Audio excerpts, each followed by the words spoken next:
La doctrina de la Trinidad. Escucha Israel, Yahweh nuestro Dios, Yahweh uno es. Deuteronomio 6:4. Amados hermanos, Shalom, paz. El día de hoy quiero que empecemos una serie de predicaciones, de charlas, que nos tomarán bastantes videos por su extensión, profundidad, y esto se debe a que el tema de la Trinidad no es un tema que se pueda tratar en 5, 10, 15, 20 minutos. Es un tema extenso que abarca toda la Divina Escritura. ¿Por qué quise iniciar esta predicación con ese texto? Por lo regular, tal vez con buenas intenciones, pero por lo regular cuando algunos cristianos, algunos hermanos, quieren defender la fe trinitaria, empiezan con textos, 2, 3 textos del Nuevo Testamento, tomándolos fuera de la cultura y del idioma original. En este estudio, hermanos, vamos a recurrir a diferentes versiones: el texto Masoreta, el texto de la Septuaginta, el texto Receptus, el texto Sinaítico, pero en particular vamos a recurrir al texto Peshita. ¿Por qué el texto Peshita? Porque hoy en día los estudiosos, los que saben de los textos originales, han llegado a un acuerdo unánime de que el texto original en el cual se basaron los demás para hacer sus versiones es el texto Peshita, un texto escrito en arameo, la lengua de nuestro Redentor, de nuestro Salvador. Este tema, hermanos, tendrá que ver mucho con la cultura, la lengua en que fue escrito las Divinas Escrituras. Es muy triste que muchos supuestos estudiantes de las Divinas Escrituras solamente las lean como leer el periódico de hoy en la mañana, pero no se tomen la molestia de escarbar, escudriñar lo que realmente el mensaje dice. Empecemos con Deuteronomio 6:4. Inicia diciendo: Shema Israel, escucha Israel. Yahweh es el nombre real, verdadero del Altísimo, de Dios, en el texto original. No es Jehová. ¿Por qué no es Jehová? Bueno, no es Jehová porque en arameo y en hebreo no hay jotas. En arameo y en hebreo la terminación ba de Jehová es femenino. Sabemos que a Yahweh siempre se le ha puesto como masculino: el Rey, el Señor, el Padre Celestial. Entonces, eso entre otras muchas cuestiones que hoy no vamos a profundizar. Jehová es un nombre espurio, falso, incorrecto de la divinidad. Y esto no lo digo yo, esto lo han afirmado los hebraístas más grandes que ha tenido el mundo, los expertos lingüistas y otros académicos. Yo simplemente hago mención de lo que los expertos han afirmado. Bueno, retomemos. Shema Israel, Yahweh, nuestro Dios. En el texto original, y esto es lo importante a resaltar, la palabra que se llegó a traducir como Dios está en el texto original como Elohim. ¿Qué es Elohim? Elohim es el plural de El, de Elí, de Eloja, que en español sería Dios. Es el plural de Dios. Es decir, literalmente es: escucha Israel, Yahweh nuestros dioses, Yahweh uno es. Sabemos que el pueblo de Israel era monoteísta. ¿Por qué habrán recurrido constantemente en las divinas escrituras a utilizar el plural Elohim para referirse a Yahweh? Y terminan diciendo uno es. ¿Hay contradicción? No. ¿Por qué? La palabra que se tradujo como uno es Ejad, que es unidad compuesta. Esto reafirma el plural de Elohim, el plural de dioses. Escucha, Israel, Yahweh, nuestro Elohim, nuestros dioses, Yahweh, uno es, una unidad de varios. Tal vez esto sea difícil de que lo entiendas a la primera, pero te voy a poner un ejemplo. En el libro del Génesis, cuando Yahweh formó a Adán y Eva, ¿qué es lo que dice? Dice que y los dos serán una sola carne. La palabra que se utiliza para una es Ejad, es una unidad compuesta. Son dos personas, pero que terminaron formando una sola carne. Cuando nuestro Salvador y Mesías, Yeshua, que es el verdadero nombre del Mesías, Jesús es una traducción, pero los nombres bíblicos, los nombres en general, no deben ser traducidos.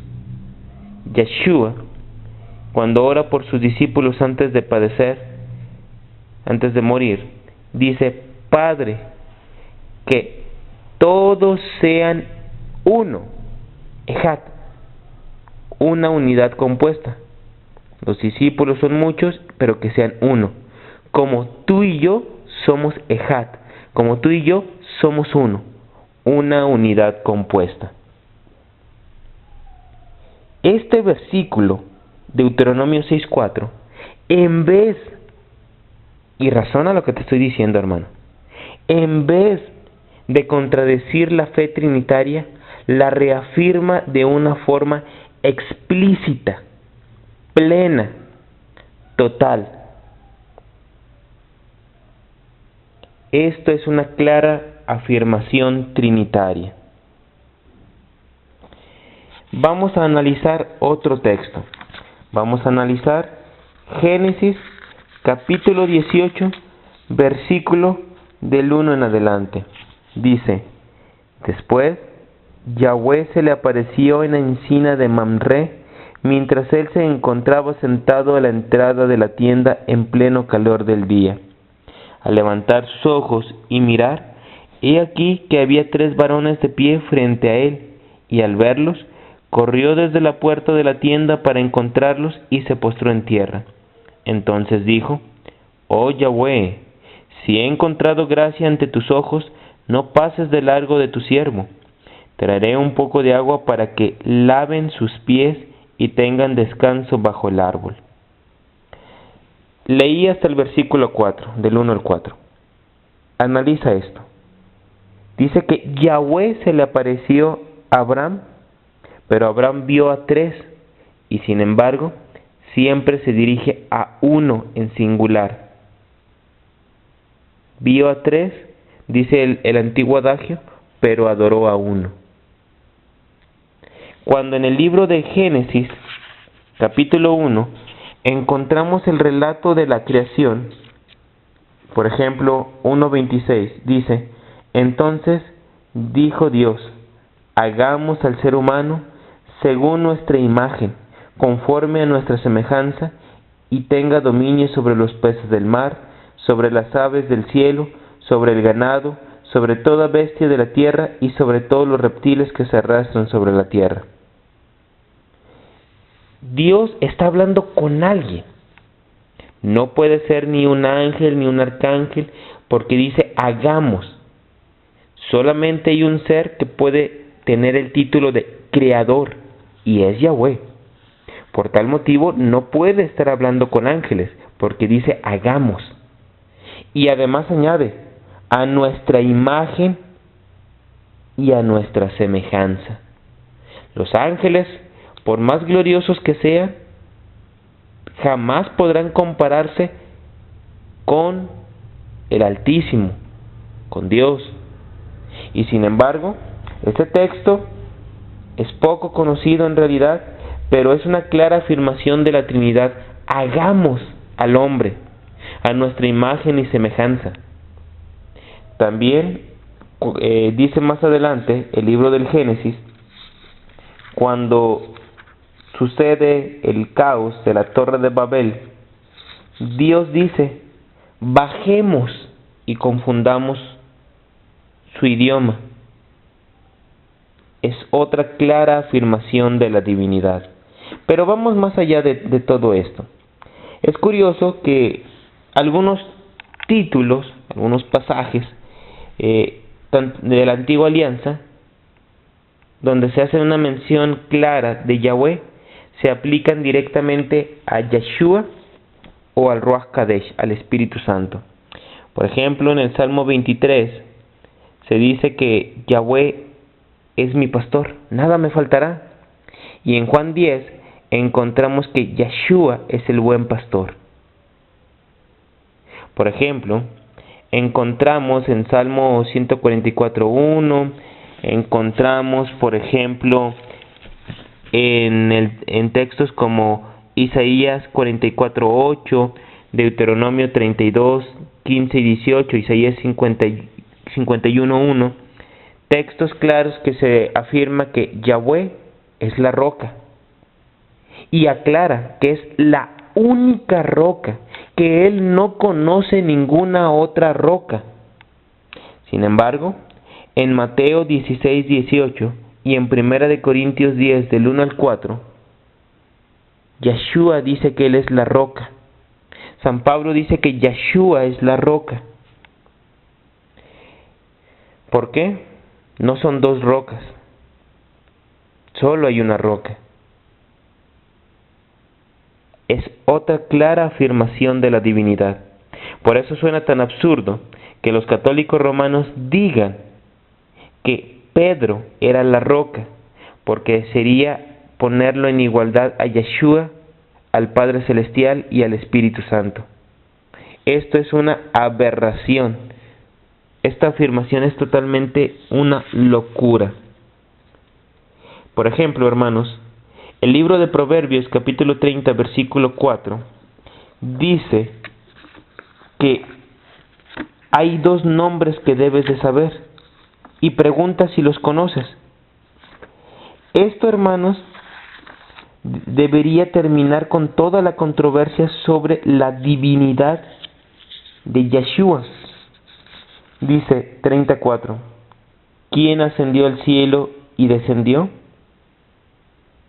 ¿Quién tomó el viento en sus palmas? ¿Quién ató las aguas con un velo? ¿Quién estableció todos los extremos de la tierra? ¿Cuál es su nombre y cuál el nombre de su hijo, si tú lo sabes? Hay que entender, Yahweh es Padre eterno. Eso lo afirman las divinas escrituras. Para ser padre hay que tener un hijo. Uno empieza a ser padre desde el momento en que se tiene un hijo. Y si es Padre eterno, el hijo tiene que ser eterno. Si el hijo tuvo un principio, el padre no puede ser Padre eterno, porque no siempre fue padre. Y sin embargo, las divinas escrituras afirman que Yahweh es Padre eterno. En Juan 1:1 encontramos una afirmación clara y categórica. En el principio era el Verbo estaba con Dios, y el Verbo era Dios. Y por si fuera poco, el versículo 14 dice, y el Verbo se hizo carne y habitó entre nosotros, y contemplamos su gloria, gloria como del unigénito del Padre, lleno de gracia y de verdad. La palabra que dice habitó entre nosotros. Literalmente en el texto Peshita dice, puso su Mishkan.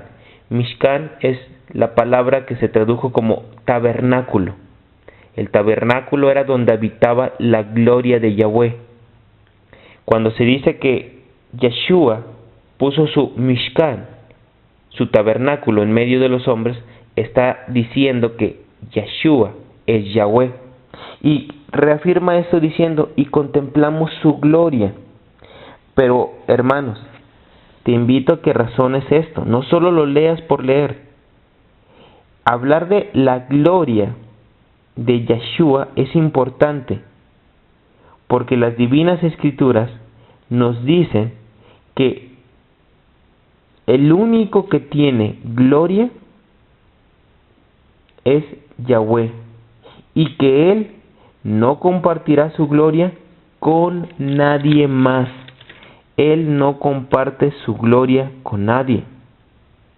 Esto lo encontramos en todas las divinas escrituras. Yahweh no comparte su gloria con nadie. Y sin embargo aquí se afirma que Yeshua tiene una gloria y que fue vista por todos. En el versículo 18, en Juan 1:18 dice, nadie ha visto jamás a Dios, el unigénito Dios, el que está en el seno de su Padre, Él lo ha declarado. Otra clara afirmación. El texto Peshita es muy claro en ese sentido, es muy rico. Otro texto, Juan 3:13. Nadie ha subido al cielo, sino el que descendió del cielo, el Hijo del Hombre que está en el cielo. Te lo voy a tratar de explicar, hermano. En arameo y en hebreo, de los tiempos de nuestro Salvador, no existía una palabra para universo. Cuando estos hermanos querían hablar el concepto universo, decían cielo y tierra. El versículo 13 dice que Yeshua está en el cielo y en la tierra al mismo tiempo. En la mentalidad semítica, en la mentalidad aramea, hebrea, decir que alguien está en el cielo y en la tierra significa que abarca todo lo creado, que es infinito. Y el único que es infinito es Dios. Con eso se está diciendo que Yeshua es Dios. En Juan 10:30, Yeshua mismo lo afirma. El Padre y yo somos Ejad, somos uno, una unidad compuesta. En Juan 8, versículos del 56 en adelante, encontramos un diálogo entre Yeshua y los fariseos, donde en el versículo 58 dice, de cierto les digo, antes de que Abraham existiera, yo soy. En griego, en las versiones griegas se ha traducido egoemi, yo soy. Pero en hebreo y arameo es Yahweh. ¿Por qué? Porque Yahweh estaba sacado de la expresión yo soy. Yeshua está diciendo que Él es preexistente porque estaba desde antes que Abraham, y está diciendo que es preexistente porque es Yahweh mismo. En los tiempos de nuestro Salvador, al blasfemo, al que insultara a Dios, era apedreado. ¿Cómo reaccionaron? Dice el versículo 59 que entonces tomaron piedras para apedrearlo, pero Yeshua se ocultó y salió del templo, y pasando por en medio de ellos, se marchó. En Lucas 24:52 dice la escritura que los apóstoles lo adoraron y después de adorarlo regresaron con gozo a Jerusalén. Muchas personas me han dicho, bueno, si Yeshua es Dios, ¿por qué murió? ¿Por qué sufrió? ¿Por qué tuvo hambre? ¿Por qué tuvo sed? Te lo voy a explicar brevemente con un texto de las Divinas Escrituras. En Romanos 9:5 encontramos la respuesta. y los patriarcas, y por medio de quienes apareció el Cristo en la carne, que es Dios sobre todas las cosas, a quien son nuestras alabanzas y nuestras bendiciones eternamente y para siempre. Amén. Yeshua es verdadero hombre, en cuanto a que desciende de los patriarcas, y verdadero Dios, el cual está sobre todas las cosas. Él se cansó, tuvo hambre, sed y murió en cuanto a su naturaleza humana. Como Dios es eterno, preexistente, omnipotente, etc. Las Escrituras no sólo confirman la fe trinitaria, sino que la explican de una forma plena y total. Otro texto que vamos a analizar es Colosenses 1, del 15 al 17, el cual dice: Él, Yeshua, es la imagen del Dios invisible, el primogénito de todas las creaciones. Cuando aquí se traduce de primogénito, no se refiere al primero como creado, sino al primero en cuanto a dignidad. Él es el origen. Por medio de Él, todas las cosas fueron creadas, tanto las que están en los cielos como las que están en la tierra. Todo lo visible y todo lo invisible, ya sean tronos o dominios o principados o poderes, todo fue creado por medio de Él y para Él. Él, Yeshua, es antes que todas las cosas, y todas las cosas por Él existen.